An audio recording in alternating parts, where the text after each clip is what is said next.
So I'm guessing you're pretty disappointed with Diablo 4, and Path of Exile is maybe just a little bit too much for you. Am I close? Well, Last Epoch is the game for you. Here are 10 important tips and tricks to get you going on your Last Epoch journey to make it as smooth and enjoyable as possible.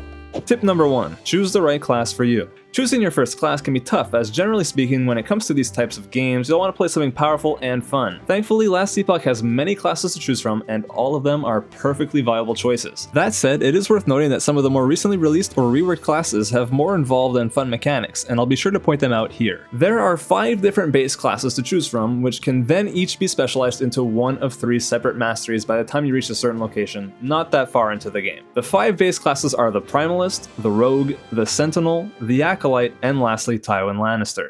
The Primalist is this big burly oaf who has an affinity for nature and tearing monsters apart. His 3 mastery options are the Druid, the Shaman, and the Beastmaster. The Druid lets you shapeshift into a bear, a bug, or even Groot. The Shaman can strike down foes with the power of the elements imbuing his attacks. Honestly, he's pretty lame right now, IMO, but hopefully they rework him soon. And the Beastmaster can summon animal companions to help him on his journey. Who's a good boy? The Rogue is your classic nimble thief type of girl, think Arya Stark or the chick from Hawkeye that we'll never see again, and her 3 masteries are the Blade Dancer, Marksman, and new to the game with the full release, the Falconer. The Blade Dancer focuses on quick combos with melee attacks and is one of my personal favorites in terms of game feel. The Marksman goes all in on using bows to attack enemies from afar a la Legolas, and the Falconer is your typical bird class that you see in all modern ARPGs these days. Said no one ever. She's actually a pet, traps, and minion hybrid class that looks super fun. The Sentinel is your classic in-your-face warrior / tank class that focuses on getting up close and personal with his enemies. His 3 masteries are the Paladin, you know, the Holy Knight type of guy, beams of light, heals. Do I really need to describe a Paladin? Also, he's the Hammerden.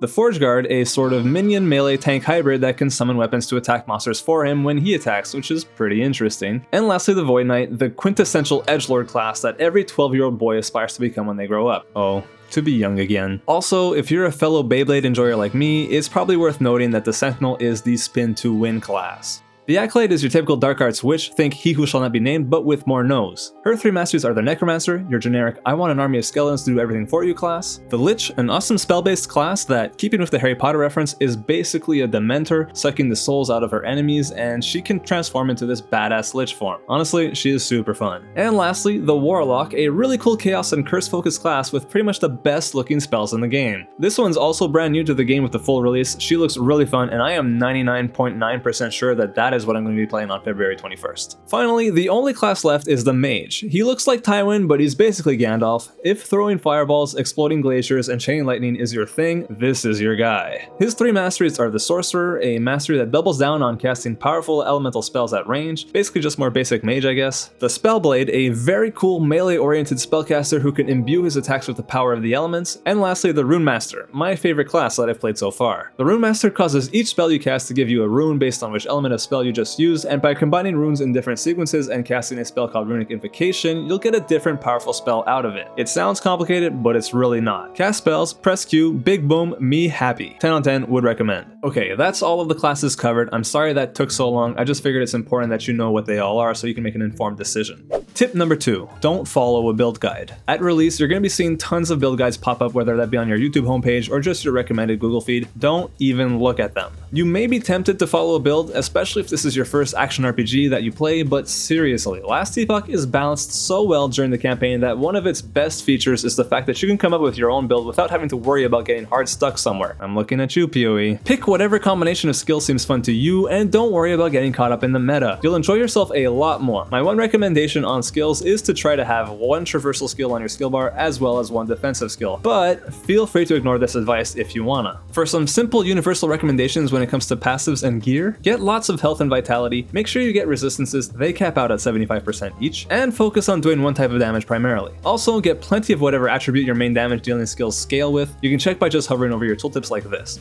Keep in mind these are just guidelines, and I encourage you to step out of them and experiment whenever you get the urge to try something new. So to summarize, if you have a specific kind of power fantasy in mind, just go for it, dude. Worst case scenario, you'll have to respec some points, but that leads me right into my next tip. Tip number 3. Respecs are basically free. If you ever find a skill lacking or want to just change things up, you can easily do so by paying a small gold fee. Skills can be respecialized straight from the skill specialization screen. You can either just remove one point at a time or unspecialize from a skill completely and try another, though you will have to relevel your new skill to be able to put more points into it. Thankfully, EHG thinks of everything and the releveling process is sped up, so you'll have your skill back at the same level as your others in no time. Just go play the game already. And for your regular passage tree, it's even easier. Talk to any of these glowy brain NPCs and you can pay a gold fee to unspec some points, which you can then freely allocate right away. So, respec as often as you want/need. Your power loss is only temporary, and it's absolutely worth trying different skills out to make your own build that you enjoy playing.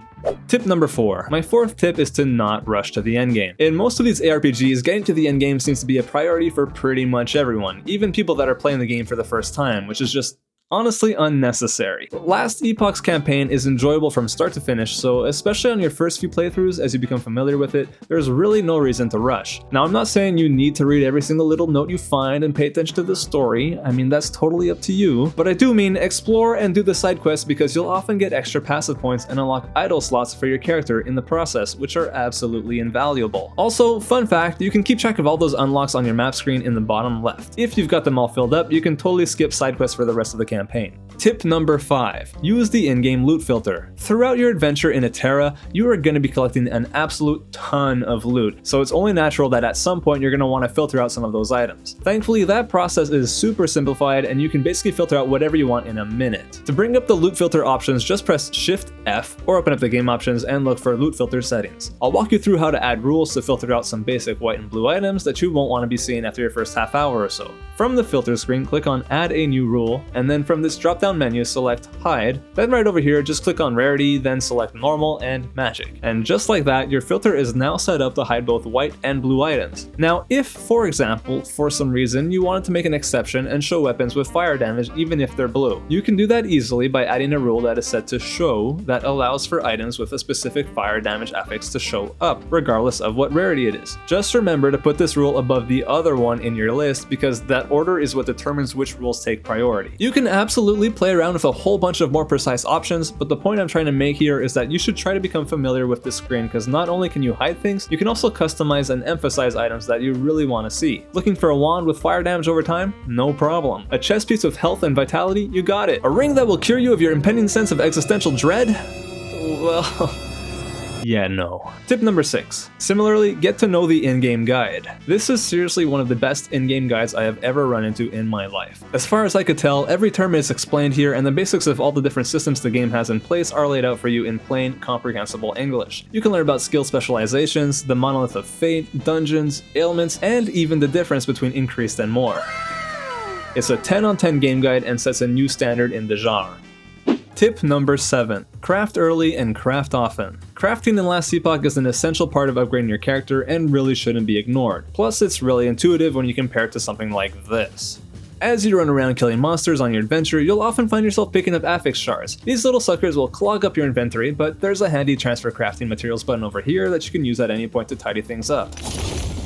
At any point, you can hit F to bring up the Forge menu, where you can upgrade and craft your items using those affix shards you've been stockpiling. Just plop any item you'd want to improve in there, and then using the little arrows and the plus symbols, you can either upgrade existing mods to higher tiers to make them stronger, or add entirely new ones onto them. To make things interesting and semi-balanced, each item drops with a certain number of forging potential. At a basic level, each upgrade will cost a random amount of forging potential from an item, and once an item drops to 0 potential, that's it, it's donezo. To make things even more interesting, there are glyphs that can alter the way a craft works. For example, the Glyph of Hope has a chance of being consumed to prevent a craft from reducing fortune potential at all, which with a great lucky streak could let you upgrade an item way more than usual. Lastly, you should know a bit about runes. These dramatically change the outcome of a craft. The most common one you'll want to use during your time with Last Epoch is the Rune of Shattering, which destroys an item completely but randomly gives you some affix shards that relate to the affixes the item had. This will let you use those shards on other upgrades. Bonus tip, always check your vendors for these Runes of Shattering. There aren't a ton of uses for gold in the game, so at 2,000 gold a pop, they are well worth it. There are other useful runes like the Rune of Removal, which removes a mod from an item completely, but gives you the full amount of shards based on the mod tier, which is great for targeting rarer mods, and the Rune of Ascendance, which transforms an item into a random unique of the same type. I think that covers the basics of crafting in a hopefully easy to understand way. Craft early and craft often because you'll be drowning in all these shards.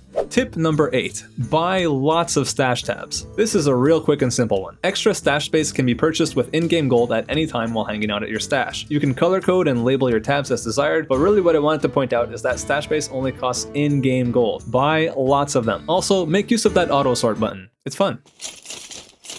Tip number 9, enjoy the endgame. Here's a basic overview of how the endgame system, the Monolith of Fate, works. Once you reach the end of time, you'll gain access right away to the endgame system, which honestly is pretty weird since enemies start at level 58 and you're only level 25 or so, but whatever. Eventually, once you beat the campaign, or when you get stuck not being able to kill this boss, it's at this point you'll want to start engaging with the Monolith system. A Monolith is basically a collection of short zones called echoes that you can progress through from the starting point in the middle here. To start off, you'll enter an echo. There'll be some sort of quest that you have to complete while in there without dying, and once you do, there's usually some sort of event that happens and then the echo ends. You collect some rewards from this glowy orange thing and a chest, and then move on to the next one. As you progress through these, you can pick and choose which rewards you want to aim for. These little reward icons only affect that glowy orange crystal chest thing at the end of an echo, but it's still pretty cool that you can target things specifically. You'll also notice that as you keep completing more and more of these echoes, a progress bar called stability fills up at the top of your screen here. Upon reaching certain points on that stability bar, you'll have to do specific quest echoes and complete them to be able to move on to the next one. Once you reach the third one, you'll have to face off with a boss, and if you beat him, the monolith is complete and you receive a blessing, a permanent buff to your character, and you can move on to the next one. So to summarize, enter a monolith, complete echoes, choosing the rewards that look good to you, and do the quest echoes as they become available. Kill the big boss, become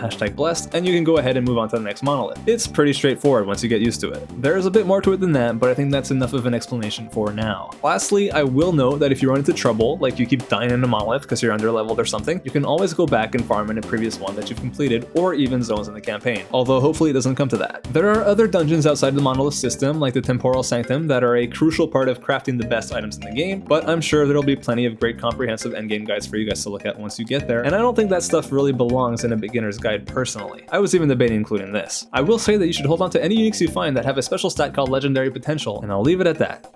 Tip number 10, choose the right item faction for you. There are two different endgame factions that you can choose between once you reach Majelka in the campaign, the Merchant's Guild and the Circle of Fortune. Picking the right faction for you is important because your choice has a major impact on how you obtain items for the rest of your playthrough. The Merchant's Guild will let you put items up for sale and purchase GG items from others for a gold fee, and the Circle of Fortune is more aimed at players who want to find their GG items themselves by allowing them to have more control over what items they find. Basically, if you like the idea of trading, then go with the Merchant's Guild. If you want to find everything yourself, go with the Circle of Fortune. You can swap between factions without losing any reputation levels freely, although the gear you have equipped does have to match with the faction you're currently aligned with. It's also worth mentioning that in either case, you should still be able to trade with friends that you play with often thanks to something called resonance, and that at the time of writing this, the full release hasn't happened yet, and I don't know whether one will be vastly superior over the other. Hopefully there's a healthy balance here, but we'll just have to wait and see. And that's it. If you found the video helpful or entertaining, please give it a like, and of course, if you've got tips of your own that you'd like to share with other players, then just go ahead and do so in the comments. Final last bonus tip, Keeper Lena is best girl, so if you let anything happen to her, I will find you, and I will kill you.